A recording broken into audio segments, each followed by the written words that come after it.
Sri Kuberan TV நேயர்களுக்கு அடியேன் உங்கள் சிவயோகி சிவசக்திமான் சுவாமிகள் வணக்கத்தை தெரிவித்துக் கொள்கிறேன். அன்பு நேயர்களே, இந்த பதிவில் ஆடி மாத பலன்கள் தான் சொல்ல போறோம். ஆடி மாதத்துல நவ கிரகங்களுடைய நிலை வச்சுதான் அந்தந்த மாசத்துடைய பலன் சொல்றது. இந்த ஆடி மாதத்தில் இருக்கிற கிரக நிலை வச்சு பார்க்கும் பொழுது அனைத்து மக்களுக்கும் அரசாங்க சலுகைகள் கிடைக்கும், போராடி வெற்றி பெறுவார்கள். இது இல்லாமல் சட்ட திட்டங்கள் திருத்தப்படும், நிறைய காற்று வீசக்கூடும். ஆடி மாசம்னாலே காற்று தான். ஆடிக்காற்றில் அம்மியும் பறக்கும் அப்படின்னு முன்னோர்கள் சொல்லிட்டு போயிருக்காங்க. இந்த காற்றின் மூலமாக விஷக்கிருமிகள் பரவும் அபாயம் உள்ளது, எச்சரிக்கையாக இருக்க வேண்டும்.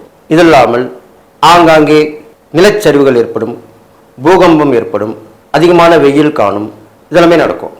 மழை குறைவாக இருந்தாலும் அந்த மழை வெள்ளமாக பெருக்கெடுத்து பேராபத்தை விளைவிக்கக்கூடிய வகையிலே வந்து செல்லும். இதெல்லாமே நடக்கக்கூடிய விஷயமா இருக்கு. இது பொதுவான பலனில் சொல்லப்பட்டிருக்கு. எது எப்படி இருந்தாலும் இந்த ஆடி மாசத்துல அம்மனுடைய வழிபாடு மிக முக்கியமாக கருதப்படுகிறது. அனைத்தையுமே வழிபடலாம், முக்கியமாக அம்மனை வழிபடுவது ரொம்ப விசேஷம். இந்த ஆடி மாதத்துடைய சிறப்புல ஆடிப்பூரம், அம்மனுக்கு உகந்த அம்மனுடைய ஜெயந்தின்னு சொல்லுவாங்க, ஆடிப்பூரம் அது வருகிறது. ஆடி அமாவாசை ரொம்ப விசேஷம். தர்ப்பணம் கொடுக்க முடியாதவர்கள் சிறு சில சமயங்களை விட்டு இருந்தால் இந்த ஆடி அமாவாசையிலிருந்து ஆரம்பித்துக் கொள்ளலாம். அதே போன்று ஆடிப்பெருக்கு வருகிறது, ஆடி 18ஆம் நாள். சுபகாரியங்கள் செய்ய முடியாமல் இந்த மாதம் விளங்கப்படுவதால் அந்த ஆடிப்பெருக்கன்று சுபகாரியங்களை செய்து கொள்ளலாம். இது விதிவிலக்கு. எல்லாத்துக்கும் முன்னோர்கள் சொல்லிட்டு போயிருக்காங்க பரிகாரம். நம்ம தான் அதை பயன்படுத்துறதில்ல. சுபகாரியங்கள் ஏதாவது ஆடி மாதம் செய்ய வேண்டி இருந்தால் அதை ஆடிப்பெருக்கன்று செய்யலாம், தப்பு கிடையாது. இந்த ஆடிப்பெருக்கில் எல்லா நீர்நிலைகள் இருக்கிற இடத்துலையும் பூஜை செய்து வேண்டிப்பாங்க. மங்கள நான் கோற்றுக்கொள்வார்கள். தாலி பாக்கியம், தீர்க்க சுமங்கலின்னு சொல்லுவாங்க, தாலி பாக்கியம் அந்த கோயிலில் போய் அன்னைக்கு மாங்கல்யம் அணிவித்துக் கொள்வது இதெல்லாமே நடக்கும். ஆடி பௌர்ணமி அது ரொம்ப விசேஷமான மாதம். அம்மன் ரொம்ப சக்தி வாய்ந்திருப்பாள். அந்த ஆடி பௌர்ணமியில சுபகாரியங்கள் எல்லாமே நடக்கும். எல்லா விதமான சுபகாரியங்களும் ஆடி பௌர்ணமி அன்னைக்கு அம்மனை போய் வழிபட்டால் கண்டிப்பாக நடக்கும். அதே போன்று ஆடி அமாவாசை என்று உடல் நோய், ரொம்ப நாள் நோய்நொடியாக இருக்கவங்க, தீய சக்திகள் பாதிக்கப்பட்டிருக்கவங்க, எதிரிகள் தொல்லை இருக்கிறவங்க, கடன் பிரச்சனை இருக்கவங்க, இவங்க எல்லாமே ஆடி அமாவாசைக்கு போய் வழிபட்டு வந்தால் முறைப்படி அவர்களுக்கு அந்த பிரச்சனைலாம் தீரும். அந்த வாராகி தேவியுடைய ஆஷாட நவராத்திரி வருகிறது. அது வருகின்ற 15/7/2026 முதல் 23/7/2026 வரை 9 நாட்களும் நடக்க இருக்கிறது. வாராகியை வழிபடுபவர்கள், வாராகியை குலதெய்வமாக ஏற்றுக்கொண்டிருப்பவர்கள், வாராகி உபாசகர்கள் எல்லாருமே அனைவருமே கும்பிடலாம். வீட்டில் வைத்து வணங்குபவர்கள், கோயிலில் சென்று வணங்குபவர்கள் எல்லாருமே வழிபடலாம். ஏன்னால் வெற்றி, அவர் வாராகினாலே வெற்றி தான். அதனால அந்த 9 நாளும் விரதம் இருந்து நீங்கள் வழிபட்டு வந்தால், ஆனந்தால் பெண்ணாந்தால் உங்களுக்கு முடியாத விஷயம் கண்டிப்பா முடியும். இந்த ஆடி மாதத்தினால உங்களுக்கு கண்டிப்பா நன்மையான பலன் தான் நடக்கும். அந்த அம்மன் அருள் கிடைக்கும். நீங்கள் எல்லா நலனும் பெற்று வாழப்போறீங்கன்னு சொல்லி, கும்பராசி நேயர்களே, உங்களுக்கு உண்டான ஆடி மாத பலன் தான் சொல்ல போறேன். உங்க ராசியாதிபதி சனி பகவான் தான். அவர் இப்ப இருக்கிறது மீன ராசியில இருக்கார். உங்க ராசிக்கு 2ஆம் இடத்துல இருக்கார். இது பாத சனின்னு சொல்லுவாங்க. 7 சனியில பாத சனி உங்களை விட்டு விலக போகுதுன்னு சொல்லலாம். இந்த சனியோட 7 சனி விலகிடும். இருந்தாலும் இன்னும் கொஞ்ச காலத்தில் ஒரு வக்கரமாக போகிறாரு. உங்கள் ராசிக்கு வரக்கூடிய சூழ்நிலையாக இருக்க போகுது. உங்கள் ராசியில் ராகு பகவான் இருக்கார் 1ஆம் இடத்திலே, 4ஆம் இடத்துல செவ்வாய், 5ஆம் இடத்துல புதன், 6ஆம் இடத்துல சூரியனும் குருவும் இருக்காங்க. 7ஆம் இடத்துல கேது, சந்திரன், சுக்கிரன். இதுதான் உங்கள் ஆடி மாதத்தை கிரக நிலைகள். இதை வச்சு பார்க்கும்போது சனி பகவான் கொஞ்சம் விலகி தான் இருக்கார். அவரால் ஒரு பெரிய பாதிப்புகளும் வராது. இருந்தாலும் 2ஆம் இட சனி பகவானாக இருக்கிறவரையால் உங்களை விட்டு விலகப் போவதால் கொஞ்சம் நன்மை தான் கொடுப்பார். வர வேண்டிய தொகைகள் வந்து சேரும். கொடுக்கல் வாங்கலாம் கொஞ்சம் கவனமாக தான் இருக்கணும். எப்படியும் ஜாமீன் கைத்து போடக்கூடாது. சாட்சியோடு கொடுக்கணும், சாட்சியோடு வாங்கிக்கணும். இது நீங்கள் கண்டிப்பாக கடைபிடிக்கணும்.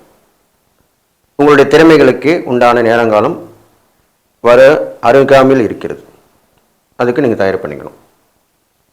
உங்கள் ராசியிலே ராகுபவன் இருப்பதால் எப்போது பார்த்தாலும் பரபரப்பாகவும் டென்ஷனாகவும் இருப்பீங்க.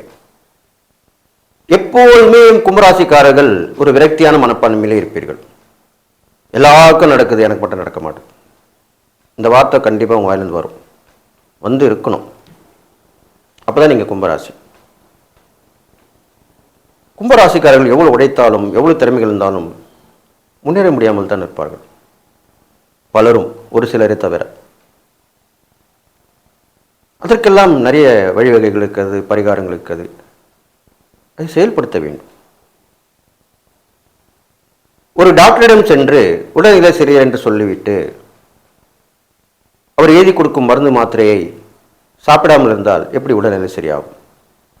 டாக்டர் மட்டும் பார்த்துவிட்டு வந்தால் போதுமா? அதே போலத்தான் ஒரு ஜோதிடரை பார்த்தாலும் அவர் சொல்லும் பரிகாரங்களை செயல்படுத்த வேண்டும். அப்பொழுதுதான் அந்த பலன் கிடைக்கும். பரிகாரம் என்பது பெரிய கம்பசூத்திரம் அல்ல. இந்த கோயிலுக்கு போகணும், இந்த தெய்வத்தை வணங்கணும், இந்த நவகிரகத்தில் இந்த கிரகத்துக்கு இதை செய்யணும், போகணும் வரணும், அவ்வளோதான். Very simple. எளிமையான பரிகாரங்களை செய்தால் போதுமானது. பெருசாக செலவு பண்ணி பண்ணணும்னு அவசியம் இல்லை. அது கூடவும் கூடாது.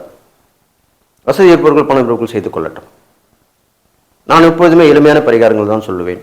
யாருக்கும் எந்த கஷ்டத்தையும் தொந்தரையும் தரமாட்டேன். என்னிடம் ஜாதகம் பார்க்கும் வருபவர்கள் கண்டிப்பாக நன்மையை அடைவார்கள். கடைசியில் தான் வருவாங்க என்கிட்ட. யார்கிட்ட போய் ஏமாந்து யார்கிட்ட கொடுத்துட்டு எது உண்மை எது பொய்ன்னு தெரியாமல் கடைசியாக தான் என்னிடம் வருவார்கள். என்னிடம் வரும் வாடிக்கையாளர்கள் அனைவருமே முதல் வருவார்கள் என்றால் ஒரு கடைசியாகத்தான் என்னிடம் வருவார்கள். அதன் பிறகு போக மாட்டார்கள். என்னிடம் அடியனுடைய 50 வருட கால அனுபவம் ஆராய்ச்சியும் அவர்களுக்கு நல்ல பலனை தரும். மற்றவர்களை போன்று நான் வெறும் ஜாதகத்தை மட்டும் பார்ப்பதில்லை. ஜாதகம் பார்ப்பேன், கைரேகை பார்ப்பேன், எண் கணிதம் பார்ப்பேன், அருள்வாக்கு சொல்லுவேன், பலவிதமான பரிகாரங்களை சொல்ல முடியும். பிரசன்ன ஜோதிடம் என்று சொல்லக்கூடிய வகையில் இருக்க அந்த சோழி பிரசனம் அதையும் பார்த்து சொல்வேன். அனைத்தும் ஒருவரிடமே இருப்பதால் அடியனால் அவர்களுக்கு நல்ல பலனை தர முடியும். அதனால்தான் என்னிடம் வருபவர்கள் விரைவில் நன்மை அடைகிறார்கள். ஒரு 10 பேரிடம் செல்லக்கூடிய வகையில் இருப்பவர்களுக்கு அடியேன் என்னிடம் ஒருவரிடம் மட்டும் வந்தால் போதுமானது. நானே திருமண தகவல்மை வைத்திருக்கிறேன். திருமணம் நடத்தும் தடையுள்ளவர்களுக்கு பரிகாரம் செய்து அருள்வாக்கு கூறி ஜாதகம் பார்த்து திருமணத்தையும் நானே நடத்தி வைத்து விடுகிறேன். இதெல்லாம் இருப்பதால் தான் கடைசியாக என்னிடம் வருபவர்கள் அவர்களுக்கு கண்டிப்பாக நல்லதே நடக்கிறது. இதை சொன்னால்தான் உங்களுக்கு புரியும். நான் அதிகமாக விளம்பரம் பண்ணிக்கொள்வது கிடையாது. அதனால்தான் சில நேரங்களிலே சந்தர்ப்பங்கள் வாய்ப்புக்கும் பொழுது இதை சொல்லுவது உண்டு. என்னிடம் வரும் கூடியவர்கள் மட்டும்தான் வருவார்கள். வர முடியாதவர்கள் கண்டிப்பாக வரவே மாட்டார்கள். வருவேன் என்று சொல்வார்கள், ஆனால் வரமாட்டார்கள். அதுக்குத்தான் நேரம் காலம் என்று இருக்கிறது. இதெல்லாம் ஏன் என்று சொல்கிறேன் என்றால், இந்த கும்பராசிக்காரங்களுக்கு அவ்வளோ பாதிப்பு இருக்கும், அவ்வளோ பிரச்சனை இருக்கும். அவளுக்கு ஒரு ஆறுதல் சொல்லக்கூடிய வகையில் தான் இதெல்லாம் சொல்லிட்டு வரேன். கண்டிப்பாக நீங்கள் நல்லா வந்து விடுவீங்க. நான் சொன்னதை செய்ய வேண்டும். யாரை போய் பார்த்தாலும் அவரை பார்த்து ஆலோசித்து ஆராய்ச்சி செய்து இவரிடம் சென்றால் நம்மளுக்கு நல்லது நடக்குமா நடக்காதா என்று விசாரித்து செல்வது ரொம்ப விஷயமானது. அடுத்ததாக உங்கள் ராசிக்கு 7ஆம் இடத்திலே கேது பகவான் இருப்பதால் கணவன் மனைவிக்குள்ள உறவை சற்றே பிரித்து வைப்பார். கூட்டாளருடைய உறவையும் பிரித்து வைப்பார். பிரயாணங்களையும் தடை செய்வார். இதெல்லாம் செஞ்சுட்டு வருவார். அதுக்கெல்லாம் நீங்கள் இந்த ஆடி மாதம் அம்மன் மாதம் என்று சொல்லியிருக்கிறேன். அம்மனை வழிபட வேண்டும். அப்போ கேதுவுக்கு அதிதேவதை மகா கணபதி என்று சொல்லுவார்கள். அடுத்ததாக காளி மாதா.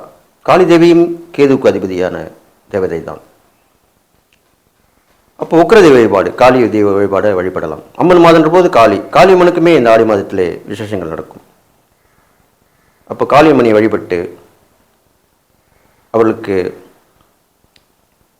எலுமிச்சம்பழ மாலை சாற்றி பூசணியில் விளக்கேற்றி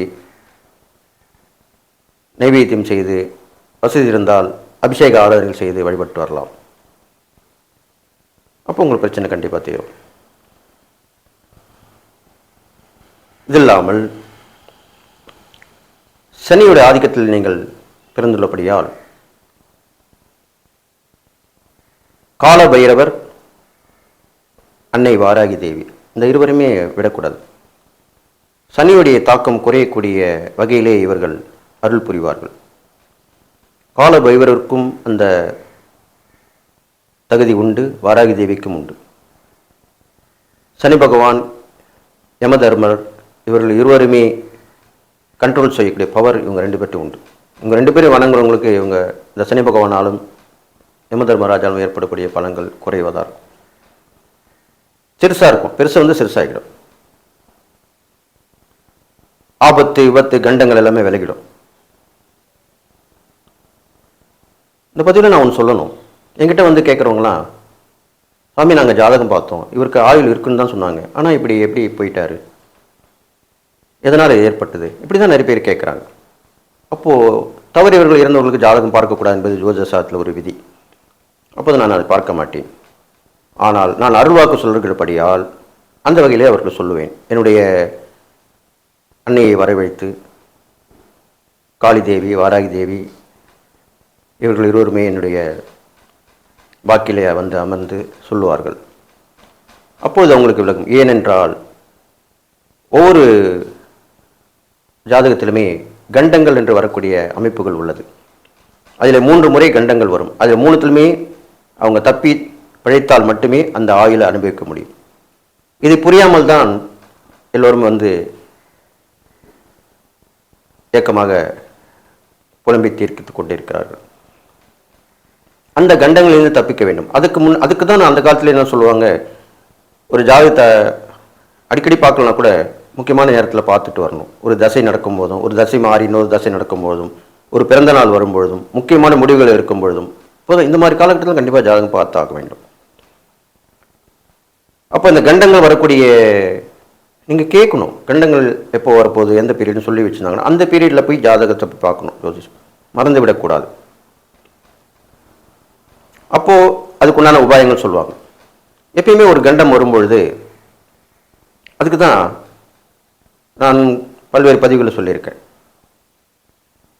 மொட்டை அடித்துக்கொள்ளும் பழக்கம் ஒன்று. இந்த கண்டம் வரும்போது நம்ம உயிர் போகுது கண்டத்தினால அப்படின்ற போது அந்த நேரத்திலே மொட்டை அடித்து கொண்டால் அந்த கண்டத்திலிருந்து தப்பித்து விடலாம். நமக்கு விதிக்கப்பட்ட அந்த வயது வரும்போது கண்டிப்பாக நடக்கும். இருந்தாலும் அந்த கண்டத்திலிருந்து தப்பிக்கும் பொழுது மரண கண்டம்னு சொல்வார். அந்த நேரத்திலே தான் நம்ம முன்னோர்கள் சொல்லி சென்றிருக்கிறார்கள், மொட்டை எடுத்துக் கொள்வது நல்லது என்று. மொட்டை எடுத்துக்கொண்டால் நல்லது நடக்கும், அந்த கண்டத்திலிருந்து தப்பித்து விடலாம். ஸ்ரீ குபேரன் டிவியை பார்த்தமைக்கு நன்றிகள். மேலும் இது போன்ற தகவல்களை தெரிந்து கொள்ள ஸ்ரீ குபேரன் டிவியை சப்ஸ்கிரைப் செய்யுங்கள். மறக்காமல் பெல் ஐக்கானை கிளிக் செய்யுங்கள்.